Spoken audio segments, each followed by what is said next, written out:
Smart automation, better business. Learn how to optimize your business with Solved. Hi everyone, I'm Parker, a Salesforce Consultant at Solved. Here at Solved, we are your trusted guides to unlocking the full potential of Salesforce Revenue Cloud, transforming complex challenges into clear, actionable solutions. Have you ever faced a scenario where a product's price isn't fixed, but needs to dynamically adjust based off of other items in the transaction or existing customer assets? If you've been grappling with intricate pricing models, then this video is for you. By the end of this session, you'll gain a deep understanding of Salesforce Revenue Cloud's Derived Pricing, a powerful feature that ensures dynamic and accurate pricing, ultimately helping you streamline your quoting and ordering processes and implementing flexible sales strategies without getting stuck. Let's dive in. So what is derived pricing? Formerly known as a percent of total or POT pricing, it is a powerful feature within Salesforce Revenue, designed to calculate a product's price, not from a fixed list price, but dynamically deriving it from another pricing source, hence the word derived. This source could be a single product, multiple source products, or even an existing asset, taking into account various contributing factors. This means your product's price can be influenced by elements like the total value of the entire cart, referred to as the header pricing, or the price of the specific products within that transaction, known as product pricing. The flexibility extends to the scope of the calculation as well. It can happen within the current transaction, which we call transactional, from an asset that's not part of the current transaction, which is non-transactional, or even a combination of both. With derived pricing, there are a few benefits. First, it enables dynamically accurate pricing. Imagine a scenario where a warranty cost needs to be precisely 10% of the mobile phone's list price. Derived pricing handles these complex interdependencies, ensuring that your pricing is always accurate and reflects your intricate pricing rules. Second, it offers streamlined quoting and ordering. When you add a contributing product to a quote or order, derived products can be automatically included and priced, significantly speeding up your sales process. Third, you have flexibility in sales strategies. Whether you need to calculate service charges as a percentage of the quote subtotal, or offer extended warranties based on the net price of other products, derived pricing supports diverse strategies by allowing you to specify various pricing sources and scopes. Finally, it provides seamless integration with the core Revenue Cloud features. Derived pricing integrates perfectly with elements like context definitions and pricing procedures, ensuring that your pricing logic is processed efficiently and accurately reflected back on your quotes. Okay, let's see what derived products will look like in action. Here we have a quote. We come in here to browse catalogs, so we're going to select some specific products. In this case, we have set up a number of products related to Slack. In this case, Slack is the product that the price is derived from. So it has a list price of $99.90. I'm going to go and select this one by adding it. And then we have two other items that we want to add here. And you can see in the description, we've identified them as derived products. We have the Slack Sandbox and Slack Support. So we add each of these products. We can then see, once we save this quote and the products are loaded, we will then see that our Slack product comes in at $99.99. Our Slack Support is 10% of the value of our Slack.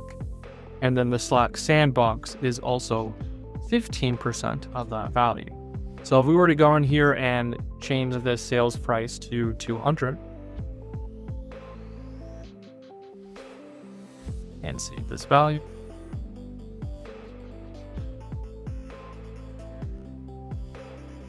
we would then see that the sales price of these lines is updated as well. We can then increase the quantity as well we want to sell 2 licenses of Slack, we would then see that our derived price comes from the total here. This makes it really easy to set up support-based products and things that are based off of either specific products or a full transaction. Let's dive into how this can be set up. Okay, with derived pricing, you can access it via the app launcher. You'll be given a list of all the derived prices that have been set up. In this case, you most likely don't have a derived price set up. To do that, you can click the New button here in the top right corner. It'll give you a dialog box with a number of fields. Let's dive into each of these fields as they're important to the derived pricing setup. The derived pricing scope can be one of 3 options: transactional, which is quote specific; non-transactional, which is everything outside of the quote, so assets; or both, where it takes into account the quote and assets that have been sold. The pricing source, it can either be the header, which is all products within that quote, or product specific. So a product specific price will affect the derived price of another product. You can have it be price book specific as well. So if you have multiple price books, you can have unique derived pricing per price book setup. The derived product is the product that is going to get the derived price. And in this case, if we were able to choose product, you would see that the source product is the pricing that we are going to take from and set to use the price. In the case of the example we were looking at earlier, Slack would be the source product and Slack support would be the derived product. You can then set up a formula. This can be a number of different functions. In this case, since you've chosen the product, you can use the list price, the net unit price, or the sum total, which is more of a net total. You can use a min, max, and percentage to help identify how you want this configured. In the case of the Slack and Slack support, it used a percentage based off of the net unit price to give us our value there. And then you could also do some operators if you want to adjust the pricing in any type of unique way.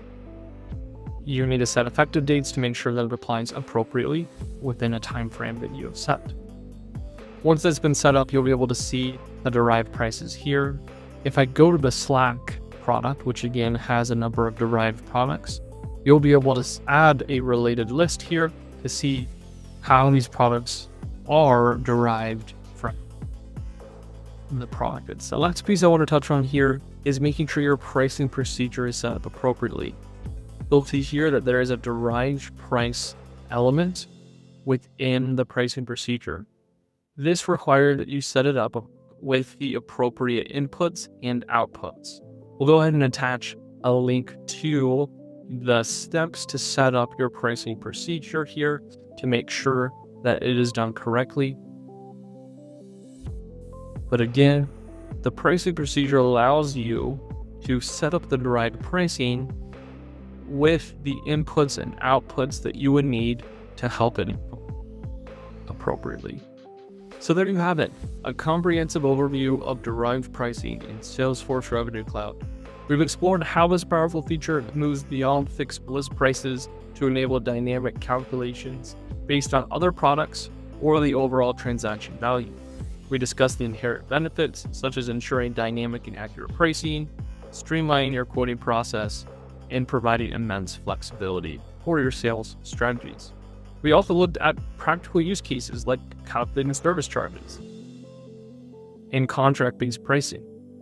Understanding derived pricing is like building a smart, adaptable pricing engine that precisely reflects your business logic, ultimately enhancing your efficiency and accuracy in your revenue operations.